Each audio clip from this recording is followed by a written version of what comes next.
Programa Fora da Curva. Jornalismo, crítica e diversidade.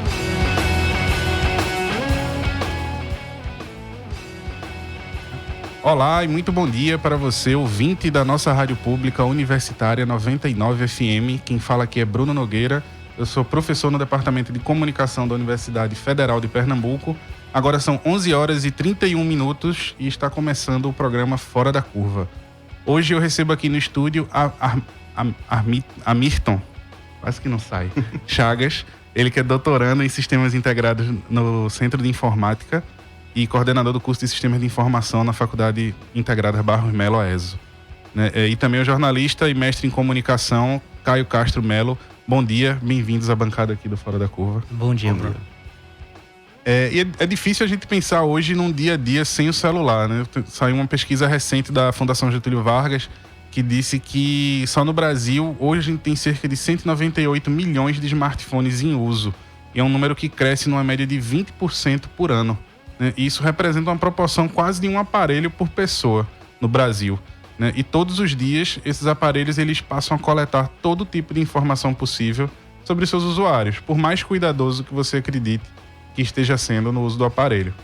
E isso acontece porque a gente está vivendo oficialmente um modelo que a gente chama de capitalismo de vigilância, né? Onde coletar e vender informações sobre os nossos hábitos, gostos e relações sustenta empresas como o Google, que é o maior grupo de mídia hoje no mundo, e também o Facebook, né? Então, quando a gente faz aqueles testes, veja como seria seu rosto de tal forma, a gente está concordando em repassar essas informações para várias empresas menores, né? Da mesma forma, quando a gente acessa a nossa própria rede 3G, independente do lugar onde a gente esteja.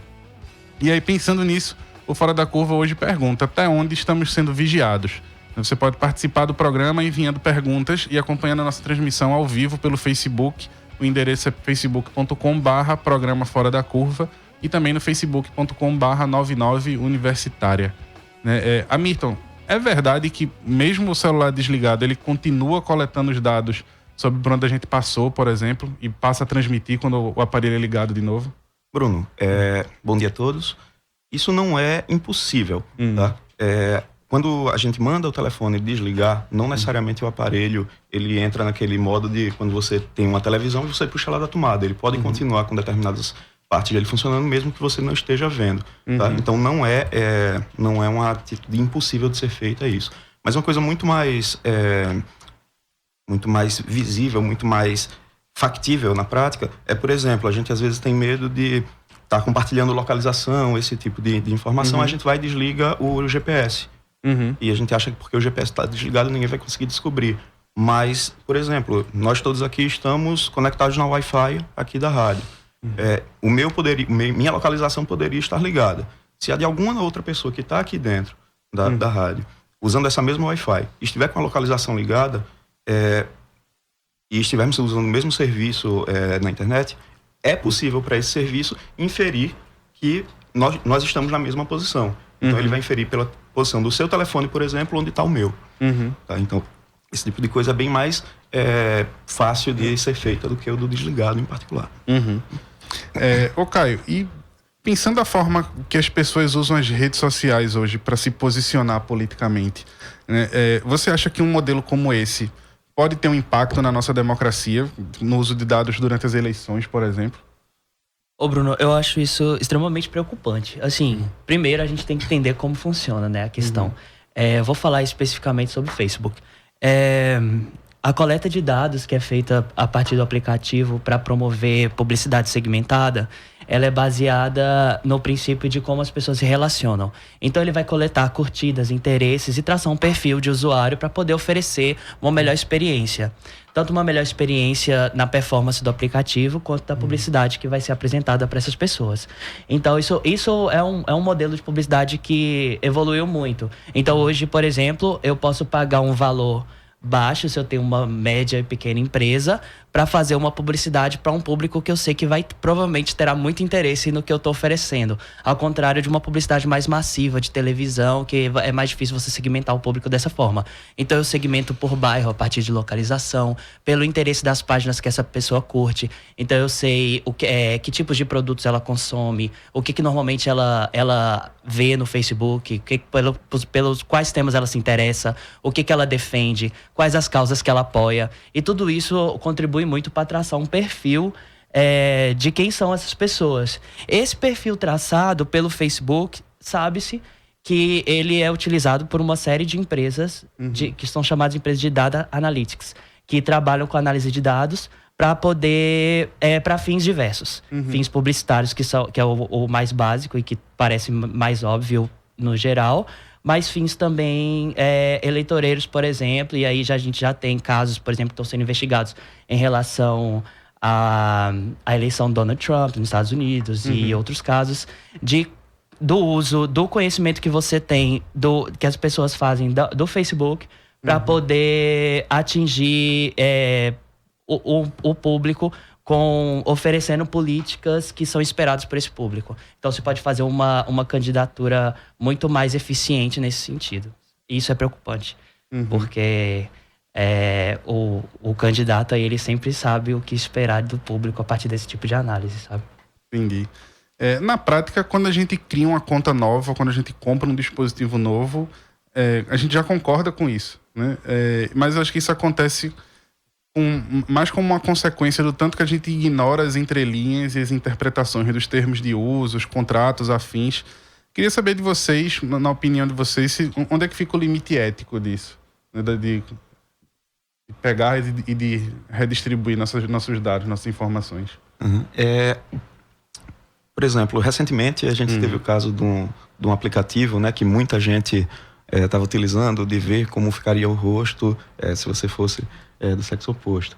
E daí um pessoal foi fazer um levantamento em cima dos termos de uso, porque tudo, pelo próprio Marco Civil, que foi aprovado há alguns anos atrás, todos esses serviços são obrigados a ter um tipo de termos de uso dizendo que vai coletar seu dado, pedindo essa autorização, e quando você clica lá no eu concordo, você concordou com tudo aquilo que estava escrito. E muitas vezes a gente faz você confia, e não vai ter nada demais, mas muitas vezes esses termos, como foi o caso desse aplicativozinho, eles têm cláusulas que podem ser um pouco perigosas, vamos dizer assim, porque elas dizem que vai poder compartilhar aquela sua informação com terceiros, com outras empresas, e você perde seu controle. Você perde o controle sobre a informação que é sua, é pessoal.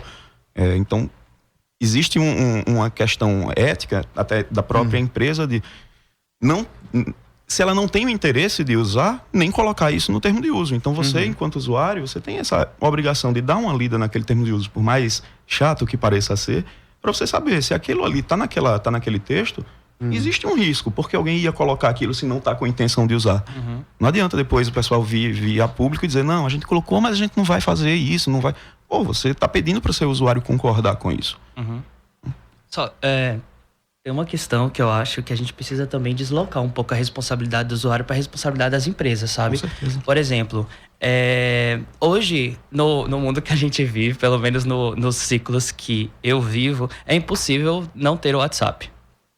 Sabe? Então, não é uma questão simplesmente assim, eu sei, quando eu instalo o WhatsApp, ele me pergunta, posso ter acesso à sua câmera?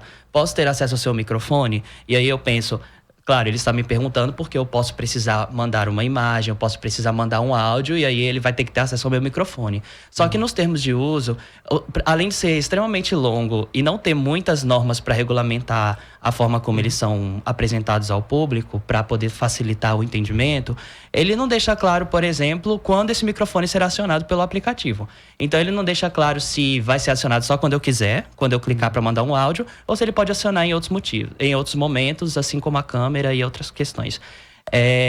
Eu vejo essa questão muito mais pelo lado de buscar políticas de privacidade de dados, sabe? De um controle por forma governamental mesmo, por via de lei, para a gente ter segurança no uso dos aplicativos, do que só na responsabilidade de quem aceita, sabe?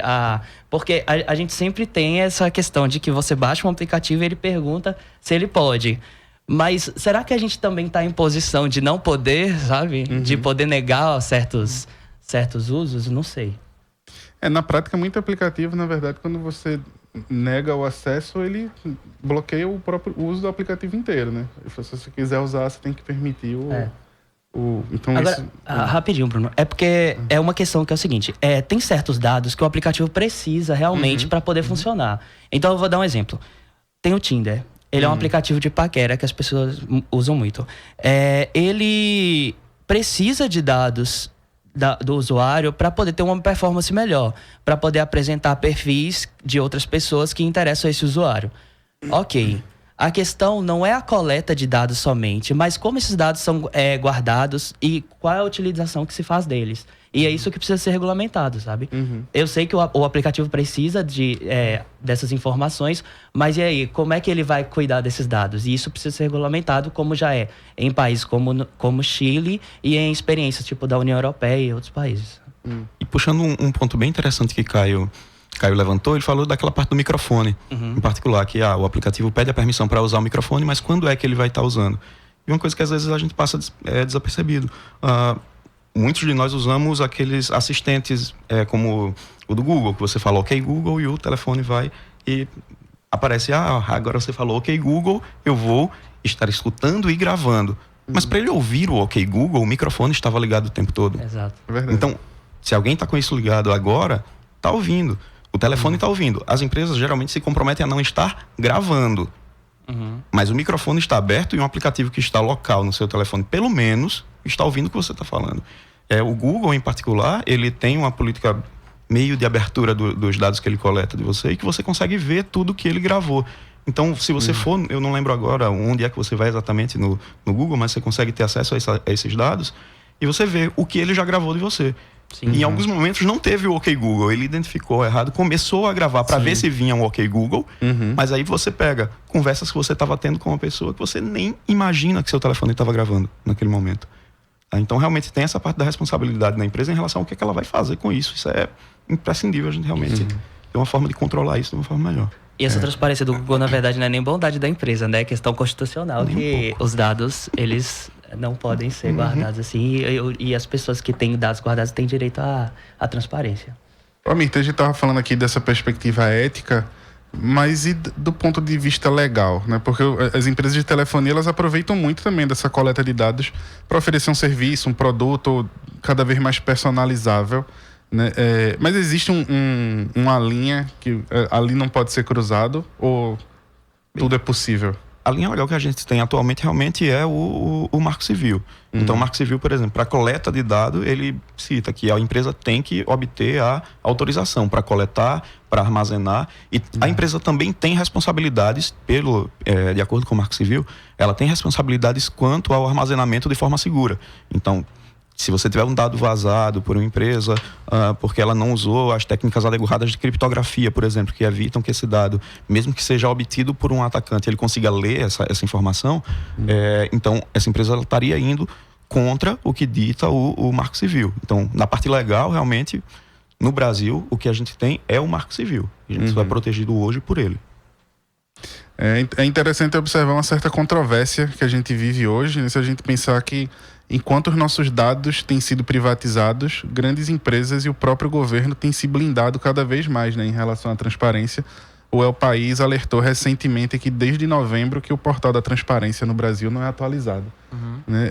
Caio, a confiança que a população tem em compartilhar a privacidade tem um misto de desatenção, de conveniência também, né? Interessante para mim, desde fazer o teste ou, enfim, pegar o que o programa está me oferecendo. O fato é que ela existe. E eu queria saber do seu ponto de vista, essa confiança que a gente passou a ter hoje em empresas como Google, Microsoft, Facebook, ela pode acelerar um modelo de um governo corporativo? Pode. Calma aí que foram muitas questões, né? Bom, em relação ao governo... Sim, porque... não, eu vou voltar primeiro à questão que você falou do usuário, né? Eu acho que tem um mix de desconhecimento, certo? E de interesse pelas práticas que são muito atrativas, como, por exemplo, os testes, né? Então, assim, raramente esses testes deixam explícito, como a gente estava dizendo antes, o uso que vai fazer dos dados. Então, quando eles pedem permissão para acessar, eles não deixam claro o que vai ser feito disso, se vai ser só pela experiência que o aplicativo tem que dar. Inclusive, essa é a desculpa que a maioria desses aplicativos dão quando eles são procurados. Eles falam, não posso oferecer uma experiência personalizada sem saber seus dados, né? E isso é bem complicado. Tem uma coisa que eu acho bem interessante num documentário chamado Freenet. Tem uma fala do Green Greenwood, do Intercept, né? Que ele fala assim que é muito difícil você explicar para as pessoas a importância de ter segurança de dados e privacidade. Só que aí ele cita um exemplo que eu acho muito interessante, que ele fala assim: quando você fala sobre segurança de dados, a maioria das pessoas fala, mas eu não tenho problema com isso, eu não tenho problema o Google ler meus e-mails, o Facebook, minhas mensagens privadas, porque eu não faço nada errado. E aí sempre vem uma questão que ele diz, que ele pergunta a pessoa assim, você não vê nada errado? Então me manda, aqui tá o meu e-mail, e você me manda todas as senhas de suas redes sociais e do teu e-mail, já que você não tem problema em ser visto. E ele disse que ninguém nunca mandou. Então as pessoas têm noção da importância da privacidade em certo sentido. Mas falando no sentido político, que abrange mais uma questão menos privada, né, da vida pessoal das pessoas, dos usuários, isso é muito preocupante. O uso que se faz, ele é diverso. Por exemplo, eu vou citar um exemplo rapidinho. Na cidade do Recife tem um projeto da prefeitura chamado Conecta Recife. E tem um estudo que foi feito lá no programa de pós-graduação em comunicação sobre o Conecta, e foi defendido há pouco tempo por Renata Coutinho, em que ela traz uma série de questões que colocam o Conecta como uma experiência de vigilância. Inclusive, no período de 2014 a 2016, os próprios gestores do projeto, eles anunciaram que eles utilizavam dados cadastrais das pessoas, como CPF, para poder procurar pessoas que eram devedores de impostos municipais, como IPTU. E que eles utilizam alguns sistemas sob a desculpa de se protegerem contra crimes que se utilizam da rede, para poder captar informações dos computadores que se conectam à rede pública. Então é uma questão complicada e que já é utilizada por governos para controle também. Indo para o lado corporativo, inclusive, a gente, por exemplo, uma prática comum hoje em supermercados, farmácias, você coloca lá seu CPF, por exemplo, e você tem um desconto, alguma coisa desse tipo. E a gente está dando um perfil completo do nosso perfil de compra na prática para essas empresas. Quando você coloca numa farmácia, você está dando provavelmente seu perfil, suas informações de saúde, os remédios que você compra, porque você provavelmente tem aquelas doenças. E isso, quando você aceitou fazer uso daquele sistema, você aceitou dar seu CPF, aquele sistema está coletando suas informações, ninguém garante que isso não vai ser conectado e usado contra você. Então, você não necessariamente está devendo nada. É uma coisa que é uma condição sua. Mas aquilo vai poder ser usado contra você para, por exemplo, um caso desse poderia ser vendido para uma outra empresa e passaria a cobrar mais de você por um produto que você sempre compra mais. Não só isso, como, por exemplo, a informação sobre os tipos de doença que você tem a partir do remédio que você toma muda o preço do plano de saúde. Então, exato, assim, isso é uma questão que o plano de saúde compra informações de farmácia, sabe? E de uso de internet. Por exemplo, tem uma outra fala desse documentário que eu cito de novo, que é o Freenet, internet livre, né, em inglês, que ele fala o seguinte, que o Google, ele faz uma comparação que eu acho interessante. Quando você faz uma pesquisa no Google, você não está conversando com outra pessoa. Então, seus filtros interpessoais de conversa, eles diminuem. Então, você não tem tanto problema, assim, com o que o outro vai achar. Então, você faz perguntas totalmente livres. E é aí que pega a questão que você acaba, por exemplo, expondo questões de sintomas que você tem, de questões que são muito pessoais e que o Google coleta também. Então, você está procurando sintomas de uma doença X que talvez não interesse para um plano de saúde tê-lo como cliente, né? Isso pode mudar, inclusive, essa relação comercial. Teve até recentemente uma reportagem na Vice, né, que alertava sobre isso, né? Não compartilhe o seu CPF com as farmácias justamente por conta dessa relação com os planos de saúde. Isso. E você estava falando dessa questão aí do supermercado que traça o nosso perfil, mas também tem uma outra relação com o fornecedor, né? De mostrar para o fornecedor o que é que tem demanda, qual é a oferta que não chega e etc. Né? E oficialmente, estava até pesquisando aqui para ter certeza, a gente no Brasil não tem nenhuma lei de que garanta a proteção dos dados da gente. Né? Quando a gente compartilha espontaneamente, fala nosso CPF no supermercado, na farmácia, etc. Que efetivamente você concordou com os aqui. Tá na roda. E aí a responsabilidade acabou, como o cara tinha falado no começo, a gente acaba jogando nas costas do usuário, no momento em que ele aceita usar aquele serviço. Tem uma iniciativa municipal em Campinas que eu acho bem interessante, de projeto de lei, que eu acho que pode ser replicado em outras cidades. Como é? É uma iniciativa, é um projeto coletivo, que partiu a partir de ONGs, ativistas de proteção de dados, para poder instituir uma lei municipal na cidade, em Campinas, de proteção e acesso de dados que o governo retém das pessoas. Eu acho que já é um passo, um avanço. O primeiro nesse sentido, passo, né? Hamilton, e assim, se tratando de um modelo que é de sucesso, né? Tem dado dinheiro, tem gerado novos negócios, a área de ciência da informação, ela consequentemente cresce bastante, com novos cursos, novas faculdades, uma procura muito grande de gente para entrar nessa área. E hoje você está à frente de pensar um curso desses, né? Considerando tudo isso, você acha que os cursos de informática e tecnologia hoje, eles precisavam ter mais disciplinas para pensar democracia, para pensar ética, numa perspectiva que não seja puramente legalista, né? Aliás, como é que isso anda hoje nos cursos de informática?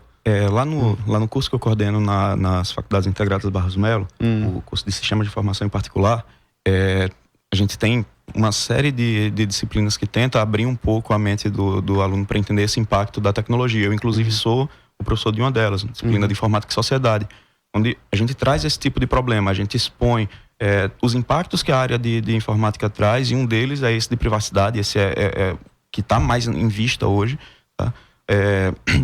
Então a gente tenta fazer realmente o aluno pensar e se perceber como um agente que está fazendo está causando esse tipo de mudança na sociedade, e agir de forma ética e responsável, para se ele puder analisar as ideias que estão surgindo ao redor dele, por exemplo, e poder dar aquela opinião, isso daqui não é interessante. Ele vê que um sistema está sendo feito, ele tem um armazenamento de informações que são críticas daquele usuário. Ele também saber usar a parte técnica de uma forma que vai ajudar a proteger aquela informação. Tá? Então a gente realmente tem essa preocupação de tentar formar esse lado mais humano do profissional de tecnologia também. Tá? Mas os alunos, pelo que tu percebe, eles chegam com essa preocupação, ou é uma coisa que passa distante? Cara, o que eu sinto, vou te dar realmente uma questão do que eu percebo em relação a essa disciplina. Eles começam achando que aquilo ali vai ser um blá blá blá. Tá? E depois, quando eles começam a perceber que aquilo está impactando na própria vida deles, eles começam realmente a se engajar na disciplina, entender, ir atrás, pesquisar, chegam com novos textos. Esse da Vice, por exemplo, eu tinha recebido através de um deles, justamente disso, deles perceberem o impacto que a gente está causando no mundo, que tem muita coisa boa. A área de tecnologia causou uma revolução positiva gigantesca, mas também vem acompanhada dos problemas. E fazer com que a formação desse cidadão que está saindo da faculdade tenha essa visão crítica em relação a esses problemas, é extremamente importante. Então, lá, pelo menos no nosso curso, a gente tem essa preocupação. Eu te perguntei porque eu percebo que nessas maratonas de desenvolvimento que fazem, seja de game jam, de jogos, de novos negócios e etc., de startups, eu percebo uma tendência muito grande, a maioria das soluções apresentadas terem como modelo de negócio justamente a coleta de dados, né? Assim, onde é que está a sustentabilidade disso? A gente vai coletar dados para repassar, para revender para quem a gente não sabe para quem ainda, né? Então me parece que tá dentro da cultura já, né? As pessoas observaram que esse modelo funcionou muito bem para o Google, absurdamente bem para o Facebook. Tá? Então, o Google começou como uma empresa de tecnologia, uma ferramenta de busca, mas como você falou no começo, hoje ele é uma empresa de publicidade. Tá? Então, quando o pessoal tem as ideias para desenvolver serviços novos, o pessoal vai tentar se basear no que funcionou, no que eles viram. Alguém ficou bilionário com aquilo. Então, vou tentar fazer alguma coisa para também ficar bilionário com aquilo. Tá? Mas existe também competições que focam num lado mais social, que tentam fazer com que as ideias sejam comercialmente viáveis, mas que tenham uma pegada de contribuição social também. Tá? Então existe esse lado mais do dinheiro, mas também existem coisas na área que focam nesse outro lado. A gente recebeu um comentário interessante aqui de Francisco Barbosa, que está acompanhando o programa pelo Facebook, né, falando que no Harlem, nos Estados Unidos, estão ministrando aulas sobre criptografia para o cidadão. Ô Caio, nada disso do que a gente está conversando aqui é exatamente um segredo, né? Nós sabemos que estamos sendo observados, mesmo que a gente não entenda exatamente até onde, né? Ou como. Você acha que tem quem aproveite disso para performatizar um comportamento nas redes sociais, no Facebook? A partir do momento que eu sei que eu estou sendo observado, aproveitar disso para criar um outro perfil de comportamento, enfim, fazer uma performance mais politizada, de modo a atrair atenção. Não, assim, a performance política, ela existe. Mas eu não acho que é por ser vigiado no sentido de vigilância que a gente tá falando. Porque a gente tá falando de vigilância não no sentido de abertura pública na rede, sabe? Eu acho que eu formulei mal, mas talvez no sentido de confundir os algoritmos, de entender que a privacidade está sendo invadida e brincar com isso, assim, agir de outra forma. Então, isso eu acho interessante, porque na verdade, a Sibília, que é uma autora que trabalha essa questão, ela fala muito sobre esse aspecto da internet performático, assim, das pessoas se utilizarem, por exemplo, da possibilidade de ser visto para poder criar um perfil, uma identidade e que ela é uma persona, né, dentro da rede. Só que é diferente. Uma coisa é... Nesse sentido, as pessoas, elas têm noção de para quem elas estão falando, sabe? É uma rede que elas sabem, pode ser uma rede anônima, mas é uma rede que ela tem consciência, de certa forma, das dimensões. No caso da vigilância, a gente não tem consciência da dimensão, e aí é que eu acho que tá o perigo. A gente não sabe quem é que tem o controle desses dados e o que eles fazem com isso, né? Eu acho que é um pouco diferente. Acho que até para complementar, não é nem só não saber o que eles fazem, é não saber nem o potencial do que é possível fazer com esses dados que a gente fornece. Pronto, eu posso citar um exemplo rapidinho. Veja, primeiro que o Conecta Recife, ele tá em 2017, ele fez uma parceria com o Banco Itaú para poder se utilizar é um projeto chamado Câmara Cidadã.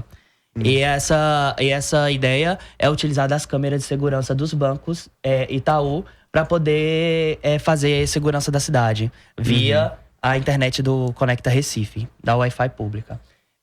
E aí a gente para pensar quais são os interesses privados em fazer parte desse tipo de projeto. Quando em São Paulo criaram um projeto de Wi-Fi pública, o prefeito ele vetou justamente um item que tinha no projeto, que era a proteção dos dados das pessoas. Porque ele não queria que fosse um financiamento público do projeto, mas um financiamento privado, e não haveria a possibilidade de ter um financiamento privado se a contrapartida não fosse venda de dados públicos dos usuários. Quando a iniciativa privada entra nesse tipo de coisa, já é um apontamento de que algo está caminhando para um outro sentido, né, de uso. E aí eu vou citar um último exemplo rapidinho, que foi o que aconteceu com a troça, né, do Empatando Sua Vista, em que o bloco carnavalesco foi apreendido, as fantasias, via vigilância de câmeras da cidade, que não eram destinadas a isso. No caso, para identificar onde eles estavam? Sim, eles foram vistos saindo com as fantasias pelo Centro de Comando e Controle integrado de Segurança Pública da cidade. E foi uma atitude contra um movimento social feita por atitudes de vigilância. A gente conversou muito aqui de capitalismo de vigilância, muito nessa perspectiva de compartilhar dados, mas o capitalismo de vigilância ele também fala muito sobre essa vigilância das câmeras de rua, né? Tem inclusive alguns projetos na Europa que tentam diminuir o excesso de câmeras e até onde a gente está sendo observado nessa outra perspectiva também. Ô Amirton, a gente falou muito aqui em tom de alerta, né? Mas eu queria saber de você que trabalha diretamente com esse tipo de tecnologia, de dispositivos móveis e tudo mais. Tem perspectivas positivas nesse cenário? A gente pode pensar numa boa vigilância ou seria inocência demais? Bem, tudo isso que a gente está sendo vigiado hoje, a gente sabe que, no mínimo, é vendido com um objetivo positivo. Tá? Em alguns casos, a gente percebe que é simplesmente uma forma de obter os dados, como aquele caso do desconto da farmácia. Por que não dar o desconto para todo mundo? Porque aquele não ser o preço normal, se é só dar um CPF, você não tem nenhuma outra condição. Tá? Mas a gente tem vários usos positivos desse tipo de tecnologia. Então, por exemplo, querendo ou não, a gente sabe que as câmeras de vigilância na rua, elas podem ser usadas de uma forma terrível, como essa que foi usada aí para o pessoal do Empatando Sua Vista, mas a gente sabe que ela tem um uso bom para conseguir identificar autores de crimes, esse tipo de coisa. Vai muito naquela linha de como esse dado, quando a tecnologia é usada corretamente, ou quando ela tem o potencial, no caso de ser usada corretamente, a gente realmente tem uma forma de garantia, seja legal, que se a gente for depender só de moral e ética de determinados setores, fica um pouco complicado. Mas uma garantia de que esses dados que a gente está fornecendo e que estão sendo coletados de nós, eles não estão sendo usados de uma forma, não vão ser usados de uma forma a nos prejudicar. Então a gente tem vários exemplos disso. A gente tem esse caso da câmera, a gente tem boa parte dos dados que o Google coleta sobre nós. A experiência que você tem ao usar um smartphone, vários outros dispositivos, ela é bem aumentada, ela é melhorada por esses dados que eles coletam e facilita de fato a vida da gente. Então, de fato, o que falta realmente é uma forma da gente ter uma garantia que esses dados não estão sendo usados de forma errada. Uma coisa que eu acho que é importante reforçar também, a gente falou dessa coisa do CPF na farmácia com plano de saúde e tudo mais, eu estava lembrando dessa pesquisa Datacracia, a vida na interface, que fala também um pouco do impacto que isso pode ter no próprio mercado de trabalho, né? Você, a partir do momento que você compartilha suas doenças e suas fragilidades, de se tornar um banco de dados para um possível contratante, falar, não vou contratar ele porque eu já sei que ele vai ter problemas de saúde, alguma coisa desse tipo, né? Eu acho que a gente sabe que muita empresa olha perfil da pessoa no Facebook. Existem rumores, eu não sei até onde isso é confirmado, que, por exemplo, Receita Federal, esse tipo de coisa, pode estar olhando o perfil do Facebook para tentar achar perfil de ostentação em uma pessoa aí que numa declaração não está compatível com aquele padrão de vida. Então tem várias coisas que a gente faz assim, sem pensar muito, né? E que podem ter um uso bem negativo para a vida da gente de forma geral. Eu fico pensando também muito ainda nesse caso, nos possíveis ruídos, né? Às vezes você vai comprar um remédio para um amigo, ou você vai comprar um remédio para uma pessoa da sua família e isso entra no seu banco de dados e fala assim, vou demitir ele porque ele está comprando Rivotril toda semana, alguma coisa assim. Mas bom, o nosso tempo ele já está se encerrando, né, da conversa da gente. Queria agradecer a presença e a participação aqui do Amirto e do Caio, nossa conversa. Obrigado mais uma vez. Obrigado. Queria lembrar você, ouvinte, que esse programa de hoje, ele tem reprise, aliás, o Fora da Curva tem reprise todos os dias às 9 horas da noite, aqui na nossa rádio pública, a Rádio Universitária 99 FM. O Fora da Curva ele volta na segunda-feira, ao vivo, com a apresentação de Adriana Santana, e ela vai falar sobre fake news, né, sobre notícias falsas. O programa de hoje contou com Natália Cruz nas redes sociais, teve produção, roteiro e locução minha, Bruno Nogueira, e os trabalhos técnicos de hoje são de Chico Rocha. Uma boa tarde e um bom fim de semana para todos e para todas.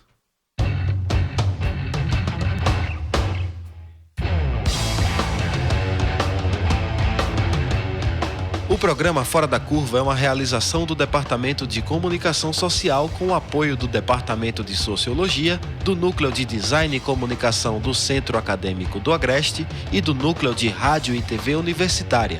Parceria com o Marco Zero Conteúdo, Centro de Cultura Luiz Freire, Centro das Mulheres do Cabo, Centro Sabiá e Terral Coletivo de Comunicação. Esse programa fica disponível nas nossas redes sociais, na nossa página do Facebook, no canal do YouTube e no Mixcloud. A música tema do nosso programa foi composta pela banda Diablo Motor. Programa Fora da Curva. A gente fala o que a maioria cala.